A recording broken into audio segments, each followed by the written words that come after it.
અમદાવાદમાં પશુપાલકોએ પીએસઆઈને લાફો મારીને સીએનસીડીની ટીમ પર હુમલો કરતા ચકચાર મચી ગઈ છે, જેમાં ગઈકાલે સીએનસીડીની ટીમ અને પીએસઆઈ સહિતની પોલીસની ટીમ ઢોર પકડવા માટે ઓઢવ વિસ્તારમાં પહોંચ્યા હતા, જ્યાં ઇન્દોર હાઈવે પર જાહેરમાં ઊભેલી એક ગાયને પકડીને ડબ્બામાં પૂરવાની કામગીરી દરમિયાન 4 શખ્સો અહીં આવ્યા હતા અને અપશબ્દો બોલીને હુમલો કર્યો હતો, જેમાં આરોપીઓએ પીએસઆઈને લાફો મારી તેમની વર્દી પણ ફાડી નાખી હતી અને ગાયને છોડાવીને ફરાર થઈ ગયા હતા। ત્યારે ઓઢવ પોલીસે તમામ વિરુદ્ધ હુમલો તેમજ સરકારી કામમાં રૂકાવટ ઊભી કરવાની ફરિયાદ દાખલ કરી કાર્યવાહી શરૂ કરી છે।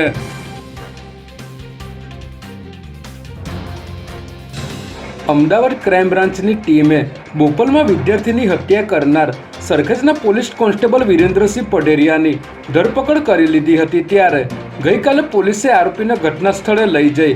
રિકન્સ્ટ્રક્શન કર્યું હતું, જે દરમિયાન તેને ચાલવામાં પણ ફાફા પડી રહ્યા હતા। ત્યારે હત્યાના બનાવ સંદર્ભે પ્રિયાંશુ જૈનના પિતા સાથે રાજ્યના પોલીસ વડા વિકાસ સહાયે ટેલિફોનિક વાત કરી શોક વ્યક્ત કર્યો હતો અને જણાવ્યું હતું કે ગુનેગાર ભલે પોલીસ કર્મી હોય, પરંતુ તે ગુનેગાર છે, એટલે તેની સાથે ગુજરાત પોલીસ ગુનેગાર જેવું જ વર્તન કરશે અને ખૂબ જ ટૂંકા સમયમાં સમગ્ર કેસની ચાર્જશીટ કરવામાં આવશે।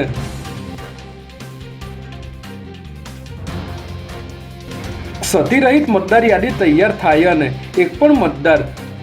મતાધિકારથી વંચિત ન રહે તે માટે ચૂંટણી પંચે એક ખાસ કાર્યક્રમનું આયોજન કર્યું છે, જે અંતર્ગત રાજ્યભરમાં આગામી 17, 23 અને 24મી નવેમ્બરના રોજ ખાસ ઝુંબેશ દિવસ યોજવામાં આવશે, જેમાં તમામ મતદાન મથક ખાતે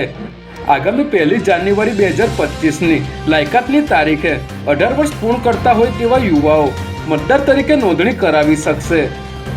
આ ઉપરાંત મતદાર યાદીમાં નામ નોંધણી, સુધારા વધારા અને મતદાર યાદીમાંથી નામ કમી કરાવવા સહિતના ફોર્મ ભરી શકાશે।